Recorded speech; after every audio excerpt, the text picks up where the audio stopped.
دوسرا سوال جو یہ پوچھنا چاہتے ہیں ہمارے مہمان جی، وہ اس کا تعلق جماعت احمدیہ سے نہیں ہے، وہ ایک عالمی سطح کا سوال ہے کہ یہ عالم اسلام پر جو موجودہ حالات ہیں آج کل، خاص طور پر مڈل ایسٹ میں اور خاص کر فلسطینی بھائیوں کے ساتھ جو کچھ ہو رہا ہے،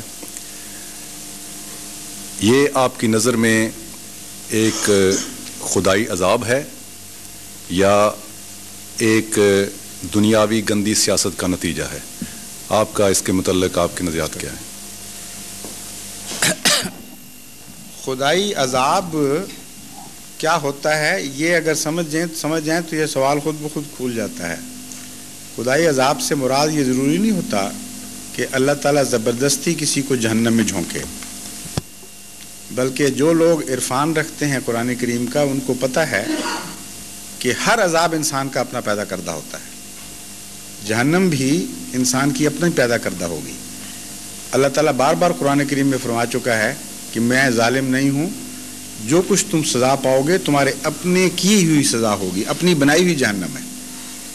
تو اس بنیادی فلسفے کی روشنی میں ہر عذاب کا مسئلہ حل ہو جاتا ہے، عذاب ہے یا غیر عذاب، جو بھی انسان مصیبت میں پڑتا ہے، اپنے آپ کو ایک جہنم میں جھونکتا ہے، اپنے کیے کا پھل پا رہا ہے۔ ابتلا کا جو مضمون ہے وہ انبیاء کے ساتھ تعلق رکھتا ہے، وہ بالکل اور مضمون ہے، وہ عذاب نہیں ہے۔ ابتلا کے متعلق قرآن فرماتا ہے کہ خدا کی طرف سے آزمائش پڑا کرتی ہے، اس میں سچے پورے اترتے ہیں اور جھوٹے پیچھے رہ جاتے ہیں، اس کو ان حالات کے ساتھ آپ مشتبہ نہ کریں، وہ بالکل اور مضمون ہے۔ بات یہ ہے کہ جب بھی خدا تعالیٰ کی طرف سے واضح تعلیم آ جائے اور اس تعلیم کو عمل میں ڈھال کر خدا کا ایک بندہ سنت میں تبدیل کر دے، یعنی صرف تعلیم نہ رہے، عمل کا بھی ایک کوڈ تیار ہو جائے، عملی زندگی کا سنت بن جائے، پھر اس پر نصیحتیں، تفصیل، حکمت بیان ہو جائے، جو بھی ان فیصلوں سے پیچھے ہٹے گا، جو بھی ان پر عمل چھوڑے گا، اس کو لازماً سزا ملے گی، اور جس حد تک کوئی ان سے روگردانی کرے گا اس حد تک وہ خود بخود اپنے لیے وہ سزا تجویز کر رہا ہوگا، بنا رہا ہوگا۔ تو اگر مسلمان تکلیف میں ہیں تو لازماً انہوں نے اسلام کی بنیادوں سے روگردانی کی ہے، اسلام کے بعض احکام کو پس پشت پھینکا ہے، اور تعلیم کو نیشنلزم کے ساتھ، اسلامی تعلیم کو اپنے نیشنلزم کے ساتھ کنفیوز کیا ہے کہیں۔ اور اگر وہ صالح رہتے، اگر وہ اسلام کی بنیادوں پر قائم رہتے تو ممکن نہیں تھا کہ یہ عذاب جس میں وہ مبتلا ہیں یہ ان کو دیا جاتا۔ جو لوگ صالح ہوتے ہیں قرآن کریم نے ان کے متعلق ایک دو ٹوک فیصلہ فرمایا ہے، وہ یہ ہے کہ وہ تھوڑے بھی ہوں تو اکثر پہ غالب آتے ہیں۔ کہیں یہ نہیں فرمایا کہ اکثر صالح ہوں اور تھوڑے بدماش ان پر غالب آ جائیں۔ ایک آیت میں بھی اشارتاً یہ مضمون نہیں ہے، یہ ہر جگہ فرمایا ہے کہ صالحیت یعنی خدا کے احکام کی پیروی اور اس کے منشا کو سمجھ کر اس پر چلنا اتنی عظیم الشان طاقت پیدا کر دیتی ہے کہ تھوڑے اکثر پر غالب آتے ہیں۔ فلسطین میں ہم کیا دیکھ رہے ہیں؟ مٹھی بھر یہود ہیں اور کروڑوں مسلمانوں پر وہ غالب ہیں اس وقت، اور ان کا غلبہ دن بدن زیادہ شدید اور ہولناک ہوتا چلا جا رہا ہے۔ اس قدر کھلے کھلے مظالم کر رہے ہیں، انگلی نہیں اٹھ سکتی اس کے خلاف کسی کی۔ وہ جو گھرے ہوئے ہیں، بھوکے مر رہے ہیں غریب فلسطینی، اوپر سے وہ بخت ان کے اوپر بمبر سا رہے ہیں، ان کو پہلے بھوک مار رہی ہے، کتے کھا رہے ہیں غریب جان بچانے کے لیے، اور اوپر سے آگ میں ڈالا جا رہا ہے ان کو، اور بے دھڑک ہو کر دلیر بے حیائی کے ساتھ ان پر بمباری ہو رہی ہے۔ کوئی دنیا کی طاقت ان کے خلاف نہیں اٹھا رہی انگلی، وہ تو خیر دشمن ہیں اسلام کے۔ مسلمانوں میں سے کون سی طاقت ہے؟ سعودی عرب نے کہاں بیان دیا ان کے حق میں؟ بتائیے، کہاں کہا ہے کہ ہم ویکس اب استعمال کریں گے اپنے اور ہم حملہ کریں گے اور سزا دیں گے ان ظالموں کو جو مسلمان بھائیوں پر یہ ظلم کر رہے ہیں؟ انگلی کا اشارہ الگ رہا، زبان ہلی تک نہیں کسی کی، چپ بیٹھے ہوئے سارے۔ اور پھر یہ کہنا کہ خدا کا عذاب ہے اور ہم بیچارے مظلوم مفت میں بیٹھے مارے جا رہے ہیں، بالکل ظلم اندھیر نگری ہے، اندر سے کھوکھلے ہو چکے ہیں۔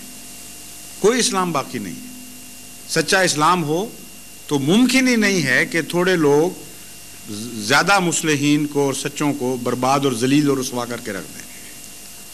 رسول اللہ صلی اللہ علیہ وسلم کے زمانے میں جب پہلی دفعہ جہاد فرض ہوا تو اس وقت خدا نے یہ وعدہ کر لیا تھا کہ جہاد میں کمزوروں پر فرض کر رہا ہوں، لیکن اس وعدے کے ساتھ کہ کمزور ہونے کے باوجود خدا تعالیٰ تمہیں غالب کر کے دکھائے گا۔ جہاد کے ساتھ ایک وعدہ خدا کا شرط مشروط ہو گیا، اس کا جز بن گیا ہے۔ فرمایا اذن للذین یقاتلون بانہم ظلموا فان اللہ علی نصرہم لقدیر۔ اجازت دی جاتی ہے ان لوگوں کو جن کے خلاف تلوار دیر سے اٹھائی جا چکی ہے۔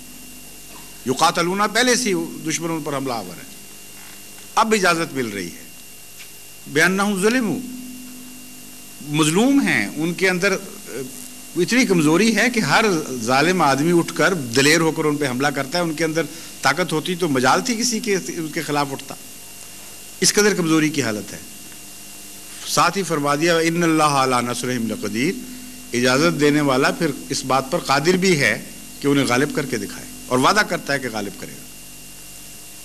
یہ ہے خدا تعالیٰ کی تقدیر جو قرآن نے کھول لی ہے ہم پر۔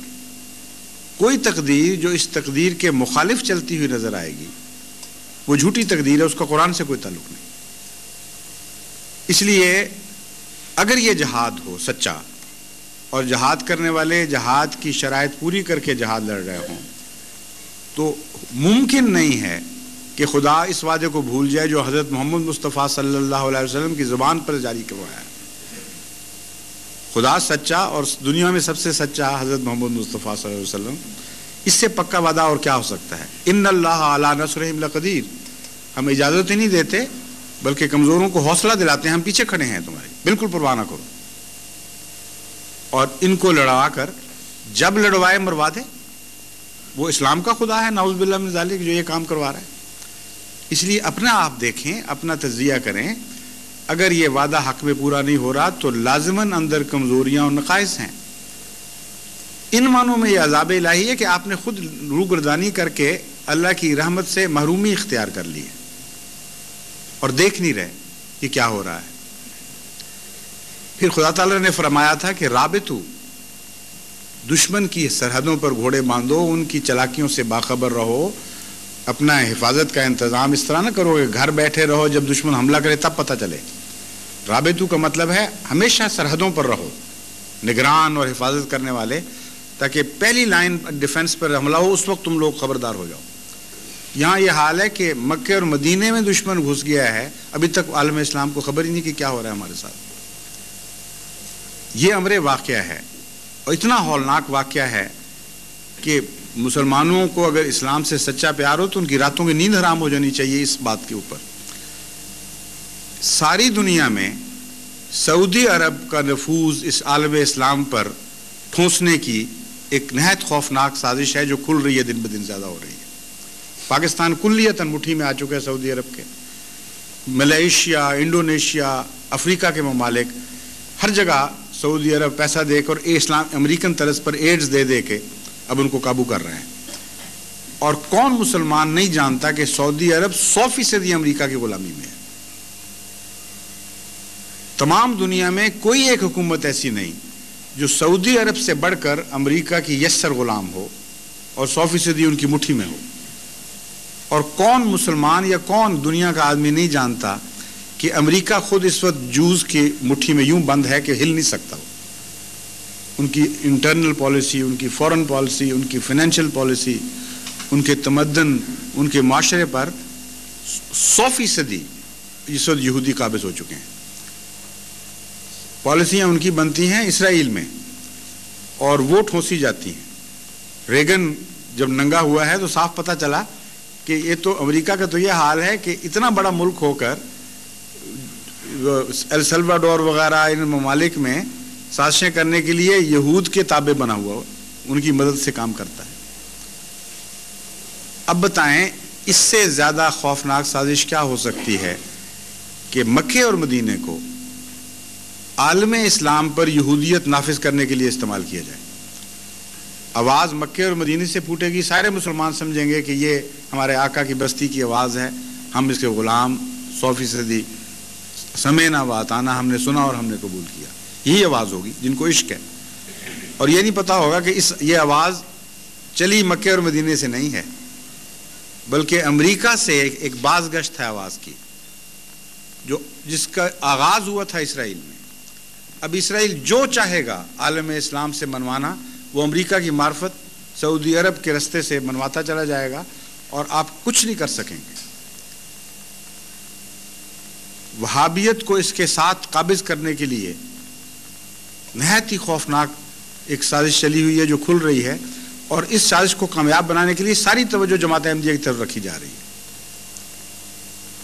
کہتے ہیں یہ ایجنٹ ہیں، انا للہ، ہم ایجنٹ، اور امریکہ کا غلام ملک پاکستان بیچارہ وہ ایجنٹوں کو نیست و نابود کرنے کی کوشش کر رہا ہو، اور جو کھلو کھلا ایجنٹ ہیں ان کی غلامی کے اندر دن بدن آگے بڑھتا چلا جائے. اتنی سی بات بھی کسی کو سمجھ نہیں آتی، مجھے سمجھ نہیں آتی، پھر کیا ہو گیا عقلوں کو. یعنی آپ غور کریں کہ امریکہ کی مرضی کے خلاف آج پاکستان کی موجودہ حکومت ایک لمحہ کے لیے نہیں جی سکتی. 100% ضیاء صاحب لٹکے ہوئے ہیں امریکہ کے ساتھ، افغانستان کی وجہ سے، دوسرے مسائل کی وجہ سے بالکل یوں مٹھی میں بند ہیں. اور اتنے بڑے فیصلے جماعت احمدیہ کے جو خلاف ہوئے ہیں، یہ امریکن بلیسنگ کے خلاف بغیر ہو سکتے تھے. امریکہ چاہتا تو مارشل لا کے بعد پھر ڈیموکریسی میں جا سکتے تھے. یہ فیصلے پہلے سے زیادہ سخت ہو کے داخل ہوئے ہیں، اور ہر دفعہ جب اسٹیٹ ڈپارٹمنٹ کو ہم نے کہا، احتجاج کیا، ہم نے کہا ہم جان رہے ہیں کہ تم لوگوں کی شرارت ہے ساری، اب پتہ چل جائے گا جب مارشل لا ہٹے گا کہ یہ بدماشی جو ہو رہی ہے یہ بھی ساتھ ہٹی ہے کہ نہیں. اس وقت ہمیں سمجھ آ جائے گی. ہاں ہاں ہاں ہاں یہ کریں گے وہ کریں گے. جو پیکج ڈیل کروائی ہے امریکہ نے اقتدار کے انتقال کی، اس میں اس 8th امینڈمنٹ میں یہ شامل کیا، اور پہلے سے زیادہ سخت شکل میں شامل کیا ہے. اس لیے ان کو پتہ ہے کہ اسلام کا ہمدرد سچی جماعت یہ ہے، ان کی طرف توجہ رہے گی تو سعودی عرب کی سازشوں کی طرف توجہ نہیں رہے گی. ان کو ہیرو بنا کر پیش کرنا امریکہ کے مفاد میں ہے، اور عالم اسلام پر اس کا نفوذ ضروری سمجھا گیا ہے. اس وقت یہی ہو رہا ہے. اب بتائیں، اس جماعت احمدیہ کو نکال دیں بیچ میں سے تھوڑی دیر کے لیے، یہ جو اتحاد ثلاثہ ہے اس کو توڑ کے دکھائیں، یہ کہاں میری بات جھوٹی ہے. کیا یہ واقعہ ہے کہ نہیں کہ سعودی عرب کی موجودہ رجیم 100% امریکہ کی غلام ہے؟ اور کیا یہ واقعہ ہے کہ نہیں کہ امریکہ 100% یہود کا غلام ہے؟ ان داموں کو توڑیں تو میری بات ٹوٹے گی، ورنہ نہیں ٹوٹتی. اس لیے ایسی رجیم کا عالم اسلام پر قبضہ جو یہود کے پنجوں میں جکڑی ہوئی ہو، اس سے غافل ہونا اور پھر اسلام کی محبت کا دعویٰ کرنا، یہ مجھے سمجھ نہیں آتی ہے کیسی بات ہے. یہ رابطوں کے خلاف ہے. اسی لیے عذاب جس کو کہتے ہیں یہی ہوتا ہے، اپنے ہاتھ کا بنایا ہوا. عالم اسلام نے سوچا ہی نہیں کبھی کہ ہم دیکھیں دشمن ہمارے خلاف کیا سازش کر رہا ہوگا، کیا کیا اقدام کر رہا ہوگا. انٹیلیجنس ان کی ہمارے اندر گھسی ہوتی ہے. ہم اپنی کوشش نہیں کرتے کہ ان کے اندر آدمی بھیجیں، وہاں سے پتہ کریں کہ کیا سازشیں ہو رہی ہیں. نتیجہ نکلا ہے کہ گھروں کے اندر داخل ہوا، روحانی گھروں میں داخل ہو گیا دشمن، اور ابھی تک بے حس ہیں. جس طرح ایڈ کا وائرس ڈیفنس سسٹم کے اندر ڈوب جاتا ہے، نعوذ باللہ من ذالک، خدا کرے ایسا واقعہ نہ ہو، لیکن قریب قریب ویسا پہنچ گیا ہے. لائف فورسز جو دل کا مقام رکھتی ہیں، جو بنیادیں رکھتی ہیں زندگی کی حفاظت کی، ان کے قریب تک تو دشمن پہنچ گیا. تو یہ جو شکل ہے اس کو آپ الہی عذاب کے نام پر پیش کریں تو مجھے اس لیے یہ پسند نہیں کہ پھر بھی امت محمد مصطفیٰ صلی اللہ علیہ وسلم کی امت ہے. اسی امت کی زندگی سے ساری دنیا کی زندگی وابستہ ہے. اس لیے میں یہ پسند نہیں کرتا کہ یہ لفظ بولوں. اس لیے میں یہ کہتا ہوں کہ اپنی شامت اعمال کا عذاب ہے، جس کو قانون قدرت پھر جاری کرتی ہے اور اس میں رحم نہیں کیا کرتی. محمد محمد محمد رسول اللہ.